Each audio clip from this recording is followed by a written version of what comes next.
Hello दोस्तों, स्वागत है आपका अपना प्यारा सा YouTube channel physics power. My name is Sachin. तो आज हम शुरू करते हैं सॉलिड स्टेट फिजिक्स, जो कि बीएससी थर्ड ईयर वालों के लिए है। सॉलिड स्टेट फिजिक्स, चलिए समझते हैं सॉलिड स्टेट फिजिक्स क्या होता है। ठीक ना। देखिए सॉलिड स्टेट फिजिक्स, इसका नाम है सॉलिड स्टेट फिजिक्स। देखिए सॉलिड मतलब होता है ठोस, स्टेट मतलब होता है अवस्था। अब देखिए फिजिक्स मतलब क्या होता है, भौतिक विज्ञान। मतलब भौतिक विज्ञान की, देखिए भौतिक विज्ञान की क्या, सॉलिड स्टेट मतलब ठोस अवस्था ना। भौतिक विज्ञान की जो ठोस अवस्था है, उसी ठोस अवस्था के बारे में हम क्या करेंगे, उसका विधिवत अध्ययन करेंगे। ठीक है। भौतिक विज्ञान की जो ठोस अवस्था है, ठोस अवस्था के बारे में हम क्या करेंगे, विधिवत अध्ययन करेंगे। ठीक ना। अब देखिए इसके जो पहले यूनिट है, इसकी जो पहले यूनिट है bonding in solid and crystal structure.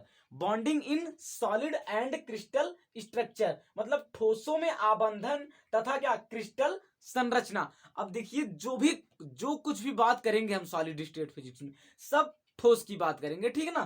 तो ठोसों में क्या, ठोसों में आबंधन तथा क्रिस्टल संरचना, इसकी पहली यूनिट का नाम है ना। हम इसको पहले, आज इंट्रोडक्शन है, आज इंट्रोडक्शन हम इस वीडियो में पूरा करेंगे। ठीक है। तो देखिए सॉलिड स्टेट, अब बात आती है सॉलिड क्या होता है ना। अब बात आती है सॉलिड क्या होता है।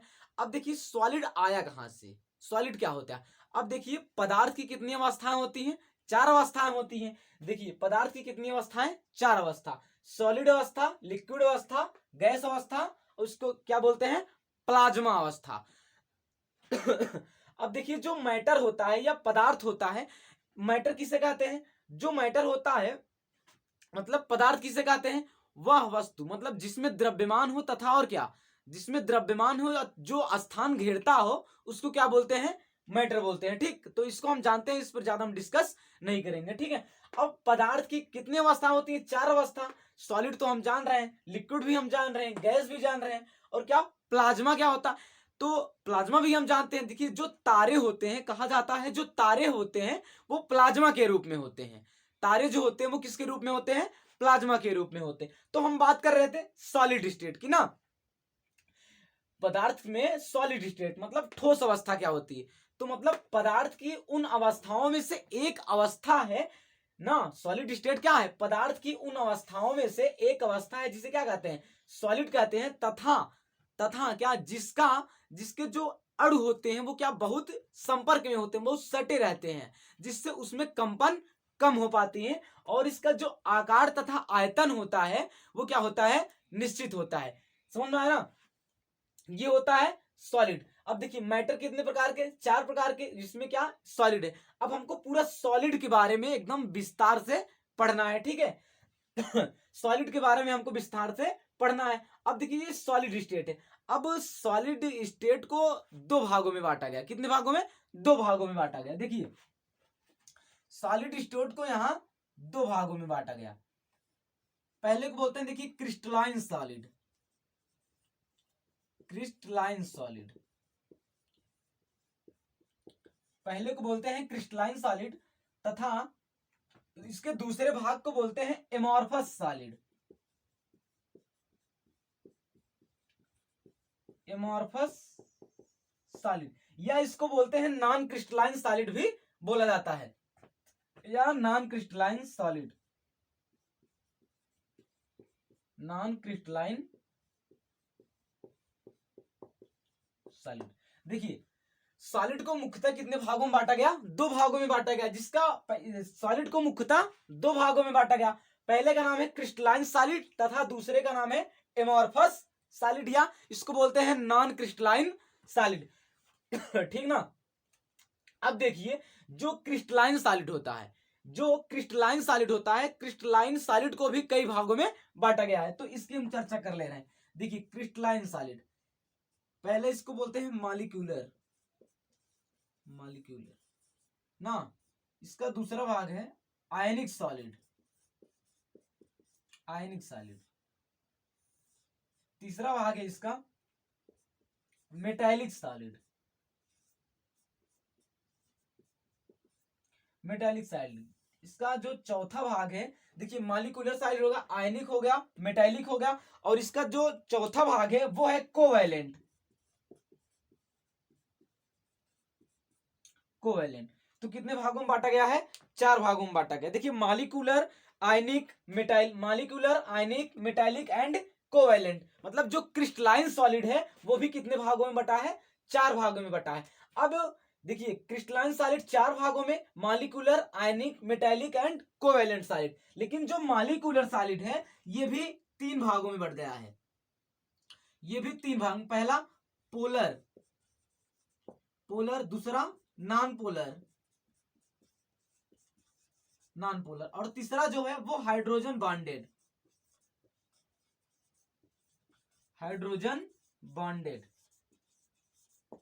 ठीक ना। वैसे तो हम इसको यहां पर हम इसको पढ़ेंगे नहीं, मुख्यतः हम मुख्य रूप से हम पढ़ेंगे crystalline solid and amorphous solid, लेकिन जानकारी के लिए हम इसको अभी जान लेते हैं। ठीक ना।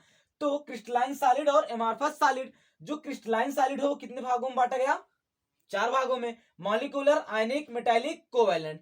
अब जो मॉलिक्यूलर है वो भी 3 भागों में बट गया, पोलर, नॉन पोलर और हाइड्रोजन बॉन्डेड।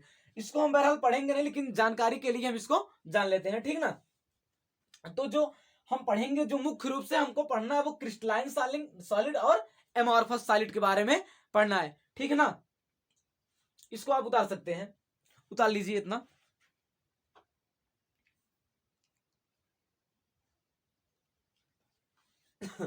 ठीक है, मिटा दीजिए इसको।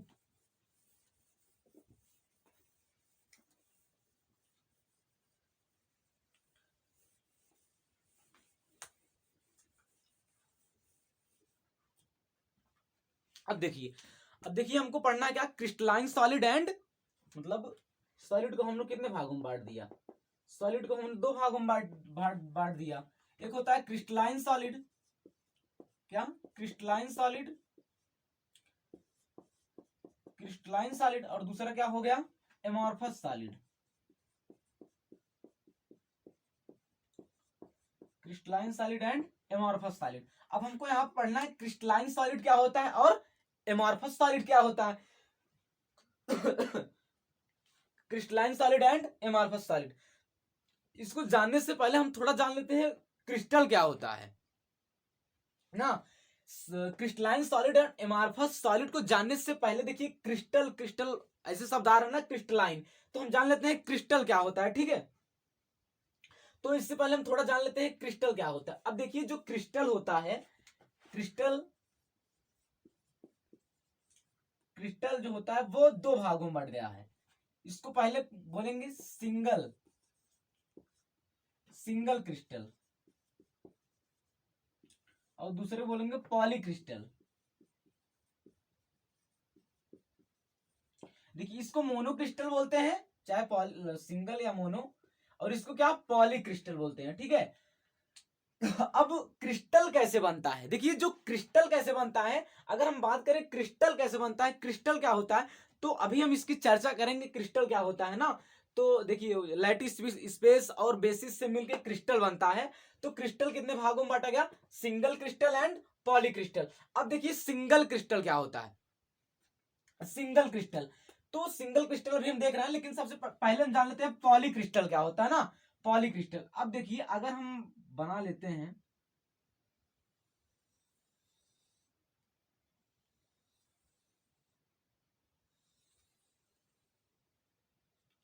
अब देखिए ये जो होता है इसको बोलते हैं ग्रेन,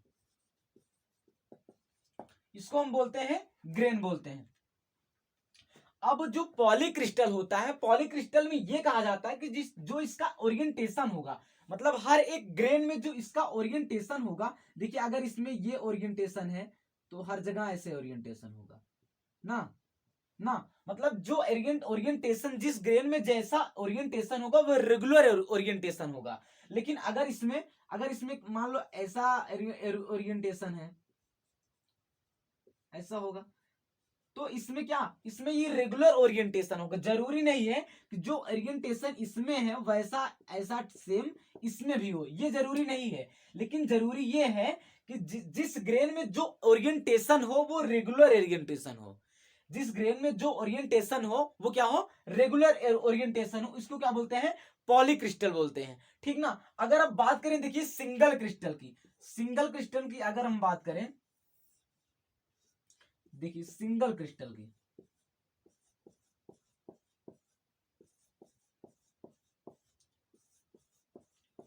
तो सिंगल क्रिस्टल में जो ओरिएंटेशन होता है वो हर जगह मतलब एक ओरिएंटेशन होना चाहिए ना। देखिए अगर यहाँ ऐसा ओरिएंटेशन है, यहाँ भी ऐसा ओरिएंटेशन होगा, यहाँ भी ओरिएंटेशन होगा, मतलब हर एक ग्रेन में, मतलब हर एक ग्रेन में इसमें हर एक जगह क्या होगा, इसमें हर एक जगह जो होगा ओरिएंटेशन वो सेम होगा। समझ में आया ना।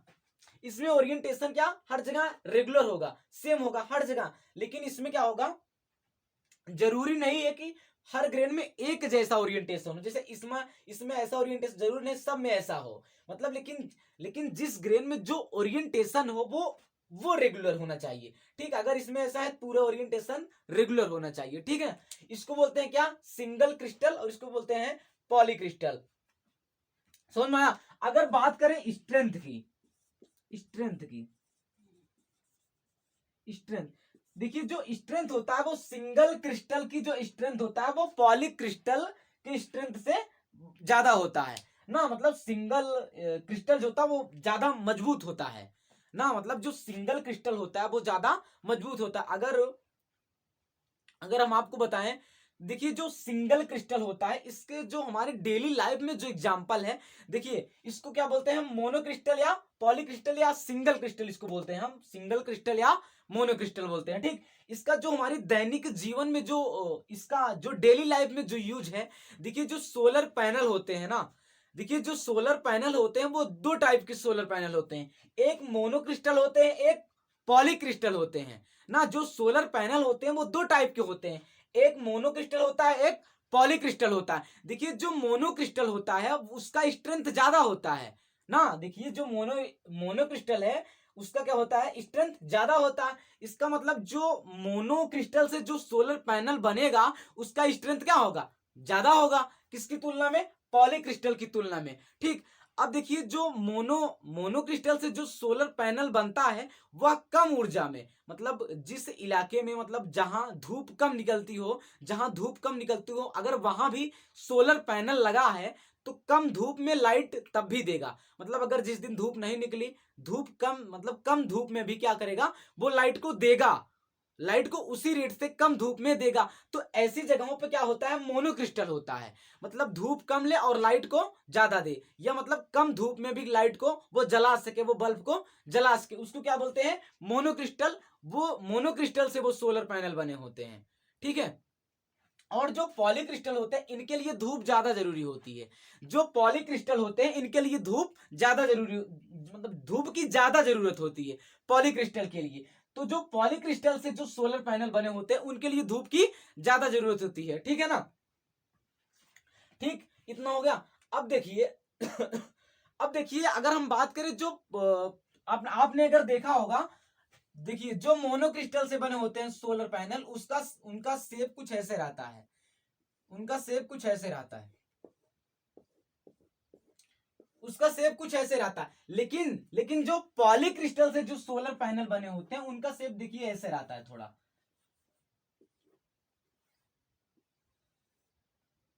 उसका शेप थोड़ा ऐसे रहता है।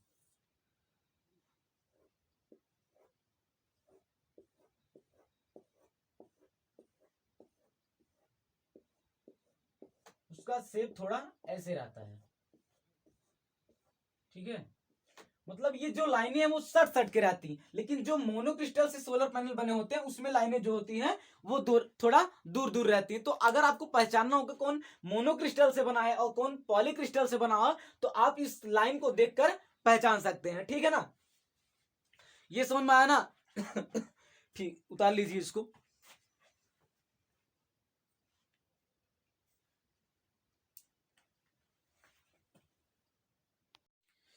देखिए तो आते हैं हम अपने फिर से टॉपिक पे, मतलब solid state classified into two part में। जो सॉलिड स्टेट हो कितने भाग में बांटा गया है, दो भागों में। पहला होता है क्रिस्टलाइन सॉलिड एंड दूसरा होता है एमॉर्फस सॉलिड। तो अगर हम बात करें क्रिस्टलाइन सॉलिड क्या होता है, देखिए जो क्रिस्टलाइन सॉलिड होता है उसकी जो सिमेट्री होती है वो डिफिनिट होती है। देखिए in this case they have a definite symmetry called crystalline solid. Example NaCl, KCl, Au या सोना आदि। मतलब जो क्रिस्टलाइन सॉलिड होगा उसकी क्या, उसकी जो सिमेट्री होगी वो डिफिनिट सिमेट्री होगी ना। मतलब in this case they have a definite symmetry called crystalline solid, जैसे नमक ना, NaCl KCl AU आदि। लेकिन जो एमॉर्फस सॉलिड है उसके क्या होते हैं, in this case they do not have a definite symmetry called amorphous solid. जैसे रबड़ हो गया, ग्लास हो गया, प्लास्टिक हो गया, ये सब क्या होते हैं, ये एमॉर्फस सॉलिड होते हैं। अगर इसको हम थोड़ा भी डिटेल से समझे तो आइए देखते हैं डिटेल से, थोड़ा इसको आप नोट कर लीजिए, ठीक है। ठीक, अब देखिए क्रिस्टलाइन सॉलिड। अब देखिए जो क्रिस्टलाइन सॉलिड होगा, क्रिस्टलाइन सॉलिड में हमने लिखा था in this case they have a definite symmetry called crystalline solid. मतलब इसकी जो सिमेट्री होगी वो डिफिनिट सिमेट्री होगी, एक निश्चित, मतलब एक रेगुलर ना, एक रेगुलर सिमेट्री होगा। अब देखिए अगर हम बात करें यहां पर, देखिए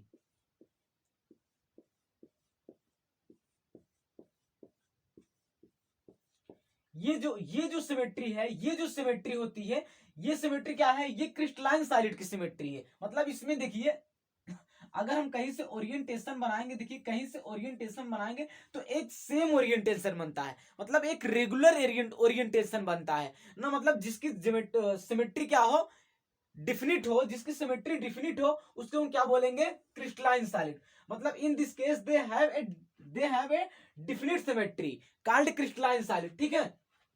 इसको क्या बोलेंगे, क्रिस्टलाइन सॉलिड बोलेंगे। अगर हम बात करें एमॉर्फस सॉलिड की, देखिए अगर हम बात करें एमॉर्फस सॉलिड की, तो जो एमॉर्फस सॉलिड होता है उसकी जो सिमेट्री होती है वो डिफिनिट नहीं होती। सिमेट्री डिफिनिट नहीं होने का मतलब देखिए, अगर कोई एक पॉइंट यहां है, एक यहां है, मतलब इसकी जो सिमेट्री होती है वो क्या होती है, वो डिफिनिट सिमेट्री नहीं होती है ना। देखिए इसमें, अब देखिए इसमें और इसमें कुछ न कुछ अंतर है कि नहीं है, बहुत अंतर है। इसमें जो इसकी सिमेट्री है वो डिफिनिट है, मतलब एक रेगुलर, इसका जो देखिए इसका जो अरेंजमेंट है वो एक रेगुलर अरेंजमेंट है, लेकिन इसका जो अरेंजमेंट है वो रेगुलर अरेंजमेंट नहीं है। कोई मान लो कोई यहाँ है तो कोई अगला वाला इसके यहाँ रखा है, कोई यहाँ है तो कोई यहाँ रखा है मतलब इसका जो अरेंजमेंट है वो क्या है, वो डिफिनिट अरेंजमेंट नहीं है, लेकिन जो इसका अरेंजमेंट है वो डिफिनिट अरेंजमेंट है ना। इसका मतलब in this case they have a definite symmetry, मतलब जिसका अरेंजमेंट रेगुलर होता है उसको क्रिस्टलाइन सॉलिड बोलते हैं, तथा जिसका अरेंजमेंट क्या होता है, रेगुलर नहीं होता है, उसको क्या बोलते हैं, एमॉर्फस सॉलिड बोलते हैं। समझ में आया ना। अब इसके एग्जांपल की बात करें, इसका एग्जांपल होता है NaCl, इसका एग्जांपल होता है NaCl ना, और इसका एग्जांपल क्या होता है, जैसे हो गया ग्लास हो गया। देखिए जो एमॉर्फस सॉलिड है, एमॉर्फस सॉलिड को हम बोलते हैं अतिशीतित द्रव भी बोलते हैं ना। एमॉर्फस सॉलिड को क्या बोलते हैं, अतिशीतित ठोस, हाँ अतिशीतित ठोस भी बोलते हैं, द्रव बोलते हैं, अतिशीतित द्रव या अतिशीतित ठोस भी बोलते हैं, ठीक है। अब देखिए जो क्रिस्टलाइन सॉलिड होता है, क्रिस्टलाइन सॉलिड का जो एग्जांपल है वो क्या है, NaCl है। अगर हम इसके बात करें, देखिए अगर हम कहीं अगर नमक को ऐसे रखते हैं, अगर मान लो एक मुट्ठी हमने नमक लिया, और नमक क्या है, नमक किसका एग्जांपल है, वो क्रिस्टलाइन सॉलिड का होता है। हम जान रहे हैं जो इसका जो सिमेट्री होगी वो क्या होगी, डिफिनिट सिमेट्री होगी। अगर एक मुट्ठी आप नमक लो, आप नमक को ऐसे रख दो ना, जो नमक को आप रख दोगे तो उसकी जो सिमेट्री होगी ऐसे थोड़ा, मतलब पहाड़ टाइप में, ऐसे थोड़ा ना, पहाड़ टाइप में, देखिए ऐसे थोड़ा, अगर नमक को हम जहां गिराएंगे, देखिए ऐसे ऐसे थोड़ा ना, ऐसे ऐसे बन जाएगा। मतलब इसकी जो सिमेट्री होगी वो एक डिफिनिट सिमेट्री में बनेगा ना। इसे कहते हैं क्रिस्टलाइन सॉलिड होते हैं क्या बोलते हैं इसको, क्रिस्टलाइन सॉलिड बोलते हैं। अगर हम बात करें किसकी, इसका एमॉर्फस सॉलिड का बोलते हैं, तो इसका सबसे बेस्ट एग्जांपल है, एमॉर्फस सॉलिड का सबसे बेस्ट एग्जांपल है, जिसको जो देखो शादी ब्याह में जो ऑर्डर दिए जाते हैं वो जैसे बेचने आते हैं, उसको बोलते हैं कॉटन कैंडी ना, उसको बोलते हैं कॉटन कैंडी, हाँ कॉटन कैंडी बोलते हैं, जिसको हमारी अवधी भाषा में, हमारी देसी भाषा में क्या बोलते हैं, बुढ़िया का बाल ना, जिसमें वो उसको बोलते हैं बुढ़िया का बाल बोलते हैं ना। उसकी जो सिमेट्री होती है वो वो सिमेट्री डिफिनिट सिमेट्री नहीं होती है ना। बुढ़िया का बाल जो होता है वो डिफिनिट सिमेट्री नहीं होता है, वही क्या होता है, वही होता है एमॉर्फस सॉलिड। वही होता है एमॉर्फस सॉलिड। बुढ़िया कबाड़ जो होता है वो क्या होता है, वो एमॉर्फस सॉलिड होता है। और जो नमक होता है NaCl होता है वो क्या होता है, क्रिस्टलाइन सॉलिड होता है। समझ में आया ना, समझ में आया? क्रिस्टलाइन सॉलिड और एमॉर्फस सॉलिड में यही सबसे बड़ा अंतर होता है। ठीक है, ये होता है क्रिस्टलाइन सॉलिड एंड ये होता है एमॉर्फस सॉलिड। इसकी जो ज्योमेट्री सिमेट्री होती है वो रेगुलर नहीं होती, जबकि इसकी सिमेट्री क्या होती है, वो एक रेगुलर सिमेट्री होती है। ठीक ना।